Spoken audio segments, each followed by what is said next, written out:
Welcome back to paper hacker. तो आज के इस वीडियो में हम बात करेंगे, क्वेश्चन नंबर आपका सेकंड हो जाएगा, जो कि यूनिट नंबर आपका 4 है। ठीक है, यूनिट आपका कौन सा है?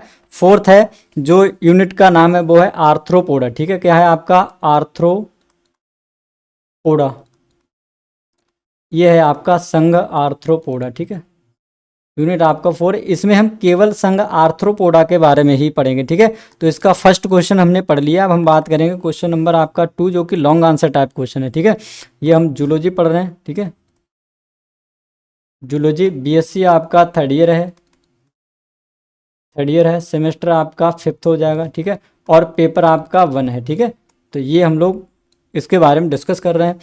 अब हम बात करेंगे क्वेश्चन नंबर 2 आपसे, जो है संघ आर्थ्रोपोडा में किस तरह से पूछा जाता है। ये जो झींगा है, झींगा भी क्या है आपका? संघ आर्थ्रोपोडा का एक प्राणी है। तो कह रहा है झींगा के वर्गीकरण, यानी कि इसका वर्गीकरण लिखना है, कौमा स्वभाव, कौमा आवास एवं बाह्य संरचना का वर्णन करना है। ठीक है, explain the classification, comma habit, comma habitat and external structure of the Palaemon. ठीक है, तो पैलिमोन के बारे में आपको बताना है, या आपसे पूछ लेगा कि पैलिमोन के बाह्य आकार का वर्णन कीजिए। ठीक है, explain the external structure of the Palaemon. ठीक है, तो सबसे पहले क्या करना है? इसका क्लासिफिकेशन करना है आपको, नंबर 1। उसके बाद इसका स्वभाव बताना है, आवास बताना है और बाह्य संरचना का वर्णन करना है। ठीक है, तो चलिए अब हम बात करते हैं इसका क्लासिफिकेशन। सबसे पहले हेडिंग लगाएंगे क्या? वर्गीकरण या क्लासिफिकेशन। ठीक है, तो क्लासिफिकेशन में ये कौन से संघ का हो जाएगा?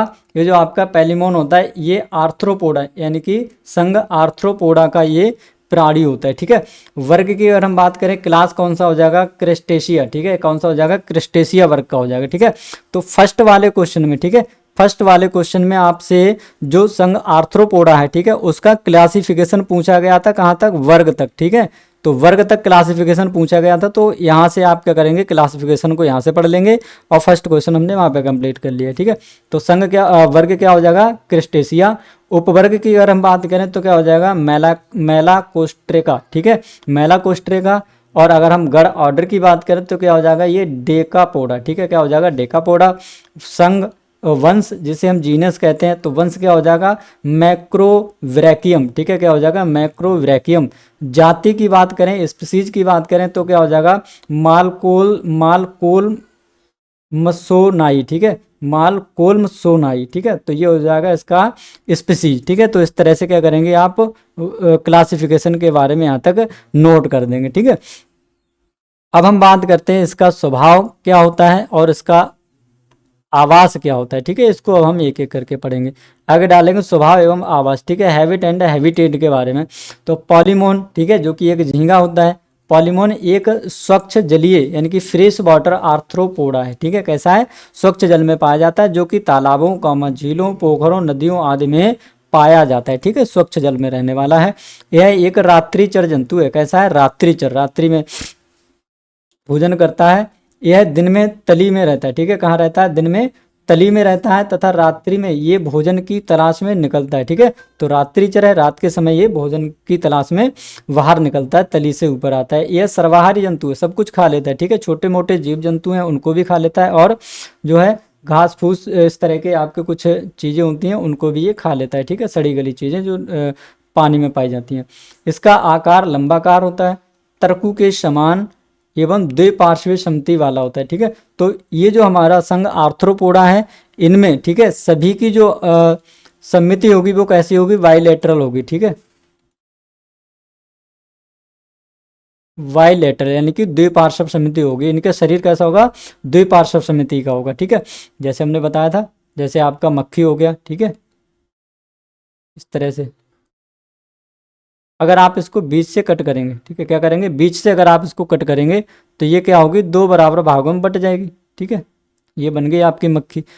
और दोनों क्या होंगी? दोनों क्या होंगी? ये मिरर इमेज होंगी। अगर आप यहाँ पर मिरर लगा दोगे तो ऐसा ही भाग इधर नजर आएगा। ठीक है, तो ये कैसी, इसको इस तरह की आकृति को हम क्या कहते हैं? पार्श्वीय सममिति कहते हैं। ठीक है, बीच से काटने पर हमारा शरीर भी क्या है? एक पार्श्वीय सममिति वाला है। ठीक है, कह रहे हैं इनकी लंबाई, लंबाई कितनी होती है? 2.5 सेंटीमीटर से लेकर 90 सेंटीमीटर तक देखने को मिलती है। ठीक है, इनका रंग प्राय शिशु पैलिमोन में श्वेत यानी कि जो बच्चा होता है, ठीक है, उसका रंग कैसा होता है? श्वेत यानी कि सफ़ेद होता है।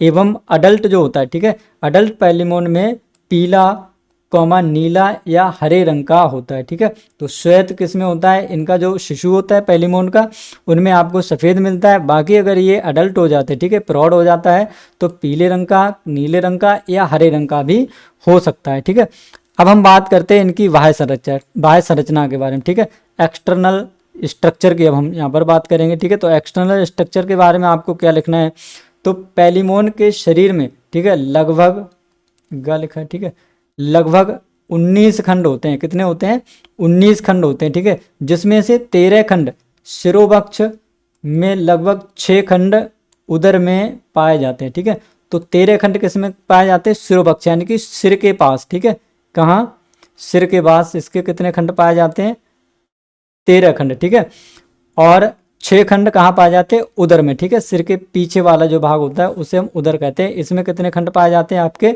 इसमें केवल 6, और आगे कितने पाए जाते हैं आपके, 13 खंड। ठीक है, कुल मिलाकर कितने हो गए, 19। ठीक है, तो 19 खंडों में ये आपका जो है बटा रहता है। अच्छा, चलिए उसके बाद अगर हम बात करें, लिखा है किशोर शिरोवक्ष एवं उदर संरचना निम्न प्रकार से। ठीक है, तो दोनों संरचनाएं आपको यहाँ पर देखने को मिल जाएंगी। ठीक है, शिरोवक्ष और उदर संरचना।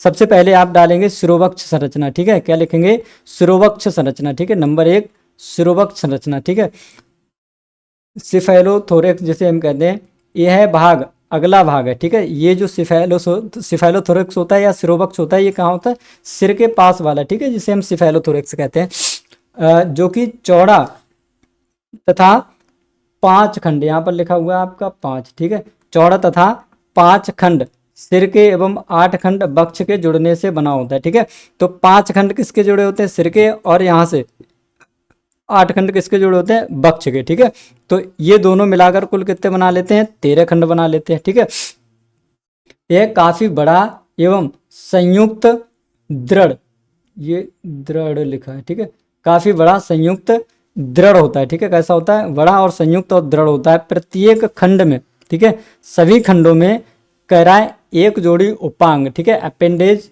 पाए जाते हैं। ठीक है, तो सभी खंडों में एक एक जोड़ी क्या पाए जाते हैं, अपेंडिक्स या उपांग जिन्हें हम कहते हैं।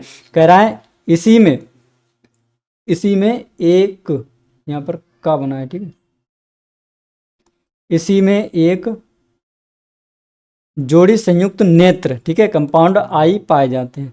तो इन्हीं में क्या होता है, एक जोड़ी कुछ नेत्र पाए जाते हैं। ठीक है, यानी कि 2 नेत्र इनमें पाए जाते हैं, जिसमें एक जोड़ी कहते हैं। ठीक है, तो ये है यहाँ पर इनका कुछ चित्र, आप अच्छे से इसको बनाना सीख लेंगे। ठीक है, ये रहा आपके सामने पैलीमोन के बाह्य लक्षण। ठीक है, पैलीमोन के बाह्य लक्षण, ये चित्र आप वीडियो पॉज करके बनाना अच्छे से सीख लेंगे। ठीक है, कुछ इस तरह से आप जहाँ से आप अच्छा लगे बना सकते हैं, वहाँ से आप इसको बनाना शुरू करें और अच्छे से बनाना सीख लें। ठीक है, कुछ इस तरह से।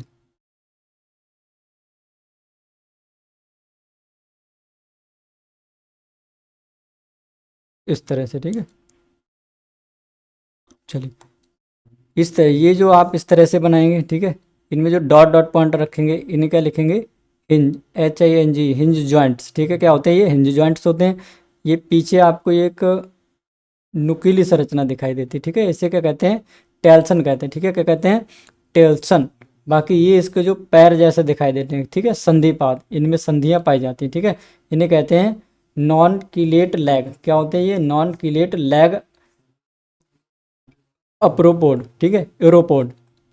उसके बाद ये क्या है आपका, बड्डा सा एक कुछ इस तरह की संरचना है। ये सेकंड चिलेट लेग होता है। ठीक है, उसके बाद ये क्या हो जाएगा, फर्स्ट। ठीक है, जो छोटे चिलेट लेग बनाओगे वो क्या हो जाएगा, फर्स्ट चिलेट लेग। ठीक है, बाकी यहाँ पर भी एक आपको इस तरह से देखने को मिलेगा, ये वाला। ठीक है, इन्हें क्या कहते हैं, थर्ड मैलपीगियन। ठीक है, थर्ड मैक्सी लिपिड। ठीक है, क्या कहते हैं, थर्ड मैक्सी लिपिड। ठीक है, उसके बाद यहाँ पर इसको लिख देना एंटीना। ठीक है, क्या होता है, ये एंटीना होता है। ठीक है, और इसको नाम दे देना एंटीन्यूले, ठीक है। तो इस तरह से कुछ नाम्स हैं, ये नाम आपको अच्छे से याद रख लेना, ठीक है। ज़्यादा समय हम लोग नहीं लिखेंगे, नहीं बर्बाद करेंगे। आपको क्या करना है, वीडियो पॉज करके इसको अच्छे से बनाना सीख लेना। और कुछ नाम हैं, ठीक है, जरूरी नहीं कि आप इतने सभी नाम लिखे हो, ठीक है। कुछ मेन नाम है जो 10 से 12, इसमें बहुत सारे हैं, 8-10 भी अगर आप लिख दोगे तब भी चल जाएगा, ठीक है। सेकंड आपका आ जाता है उदर, ठीक है, जिसे हम एब्डोमेन कहते हैं, उदर या एब्डोमेन, ठीक है। ये क्या होता है, यह है भाग, ठीक है, सिरोवक्ष यानी कि सिफेलोथोरेक्स यानी कि सर के पास वाला, ठीक है, के पीछे का भाग है, ठीक है, सिरोवक्ष के पीछे का भाग है। यह संयुक्त रूप में होता है, ठीक है, जुड़ा हुआ होता है। इसमें सिर्फ 6 खंड पाए जाते हैं, ठीक है। याद रखना उदर में कितने खंड पाए जाते हैं, 6 खंड। इसके पिछले सिरे पर टेल्सन नामक एक प्लेट पाई जाती है, ठीक है। क्या होता है, टेल्सन, ठीक है, अभी हमने देखा था ये वाली, ठीक है। तो ये क्या है, एक टेल्सन नामक क्या होती है, एक प्लेट पाई जाती है। अंदर के सभी खंड शिरोवक्ष के नीचे मुड़े हुए पाए जाते हैं, जिससे पैलिमोन कोमा के समान दिखाई पड़ता है, ठीक है। तो अंदर से ये कैसे होते हैं, प्लेट के नीचे मुड़े हुए, ठीक है। शिरोवक्ष के ये कैसे होते हैं, नीचे को मुड़े हुए, ठीक है। तो ये जो खंड हैं आपको कुछ नीचे को इस तरह से मुड़े हुए दिखाई दे रहे हैं, ठीक है, इस तरह से। ये क्या है, नीचे को मुड़े हुए दिखाई दे रहे हैं, ठीक है। जिस तरह से ये जो आपका पैलिमोन होता है, इसकी संरचना कॉमा के समान बन जाती है, ठीक है, जैसे हम इस तरह का कॉमा लगाते हैं, ठीक है। तो इस तरह की संरचना दिखाई दे जाती है। थर्ड, इसके बाद लिखना है आपको, तीसरा हो जाता है आपका वाह्य कंकाल, ठीक है, जिसे हम एक्सक्लेटन कहते हैं, ठीक है। इसके बारे में थोड़ा जानते हैं, वाह्य कंकाल क्या होता है। पैलिमोन का पूरा शरीर एवं उपांग एक कठोर काइटिन युक्त क्यूटिकल की परत से ढका होता है, ठीक है। तो इनका जो शरीर होता है वो काइटिन युक्त क्यूटिकल का बना होता है, ठीक है। तो उसी परत से इनका शरीर ढका रहता है, मतलब कि जो बाहर वाली लेयर होती है वो थोड़ी सी हार्ड होती है, ठीक है। वाह्य कंकाल अनेक प्लेट का बना होता है, ठीक है। इसमें क्या होती हैं, बहुत सारी प्लेट्स आपको देखने को मिलती है, जिन्हें क्या कहते हैं, स्क्लेराइट्स कहते हैं, ठीक है, जिन्हें क्या कहते हैं, स्क्लेराइट्स कहते हैं। सिफेलोथोरेक्स, ठीक है, सिफेलोथोरेक्स जिसे हम सिरोवक्ष कहते हैं, कि सभी बसमत पजमे, ठीक है, सभी बसमत पजमे आपस में जुड़कर एक बड़ी कवरिंग बनाती हैं, ठीक है। तो याद रखना, जो सिरोवक्ष होता है उसकी सभी बसमत पजमे आपस में जुड़कर क्या बना लेती हैं, एक बड़ी कवरिंग का निर्माण करती हैं, ठीक है। इस शब्द को आप याद रखना, बसमत पजमे, ठीक है, ये आपस में जुड़ जाती हैं और एक बड़ी कवरिंग का निर्माण करती हैं, जिसे हम क्या कहते हैं, कैरापेस कहते हैं, ठीक है। क्या कहते हैं, कैरापेस कहते हैं, ठीक है। अब कह रहा है, यह आगे की ओर बढ़कर राष्ट्रम नामक प्रोसेस बनाती है। यही जो आपकी बनी थी, ठीक है, कैरापी बनी थी, ये आगे की ओर बढ़कर क्या बनाती है, रोस्ट्रम का निर्माण करती है, ठीक है, जिसके किनारे सिरेटेड होते हैं, ठीक है। ये कैसे होते हैं, सिरेटेड होते हैं। रोस्ट्रम के आधार पर आइदर साइड पर एक एक ऑर्बिटल मॉच होता है, ठीक है। क्या होता है, एक एक ऑर्बिटल मॉच आपको देखने को मिलता है, जिसमें स्टाक्ड कंपाउंड आई पाई जाती है, ठीक है। इसमें क्या मिलती है आपको, आईज यानी कि आंखें देखने को मिलती हैं। ऑर्बिटल नॉच के ठीक है, ऑर्बिटल नॉट के ठीक नीचे, ठीक है, जो आपका ऑर्बिटल नॉच होता है, हाँ, ये ऑर्बिटल एन एन होगा यहाँ पे, ठीक है। ऑर्बिटल नॉच के ठीक है, ठीक नीचे 2 स्पाइन्स होते हैं, ठीक है, जिनमें से एंटीरियर स्पाइन, एंटीनल स्पाइन व सुपीरियर हिपैट स्पाइन होती है, ठीक है। तो 2 स्पाइनल में आपको देखने को मिलती है, एंटीरियर स्पाइन, एंटीनल स्पाइन, ठीक है, व सुपीरियर हिपैटिक स्पाइन होती है, ठीक है। थोरेक्स की आइदर साइड पर क्या होते हैं, व्रेंच स्टाइज, ठीक है, या गिल कवर पाया जाता है, ठीक है। व्रेंचियो स्टाइजी या गिल कवर पाया जाता है किस पर, थोरेक्स की आइदर साइड पर, ठीक है, जो गिल्स को कवर करता है, जो गिल्स को क्या करता है, ढाके रहता है, ठीक है, यानी कि ढके रहता है, ठीक है। तो ये हो जाएगा आपका सेकंड वाला क्वेश्चन, ठीक है, जिसमें आपसे पूछा गया था कि जो आपका पैलिमोन होता है, ठीक है, जिसे हम झींगा कहते हैं, ठीक है, उसके बारे में, उसका क्लासिफिकेशन क्या है, ठीक है, वर्गीकरण, स्वभाव, आवास एवं बाह्य संरचना, ठीक है। तो इस तरह से इसके बारे में आपको क्या करना है, लिख देना है। सबसे पहले क्लासिफिकेशन, ठीक है, उसके बाद स्वभाव क्या था, बाह्य संरचना क्या थी। बाह्य संरचना 3 भागों में बटी हुई थी आपकी, ठीक है, सिरोवक्ष, उदर और बाह्य कंकाल, ठीक है। तो इस तरह से यहाँ पर हो जाएगा क्वेश्चन आपका 2, ठीक है, जो कि आपका लॉन्ग आंसर टाइप क्वेश्चन है, ठीक है। मिलते हैं अगले वीडियो में अगले क्वेश्चन के साथ, बने रहिए हमारे साथ, तब तक के लिए थैंक यू, धन्यवाद। अगर आप चैनल पर नए हैं तो चैनल को सब्सक्राइब कर दें।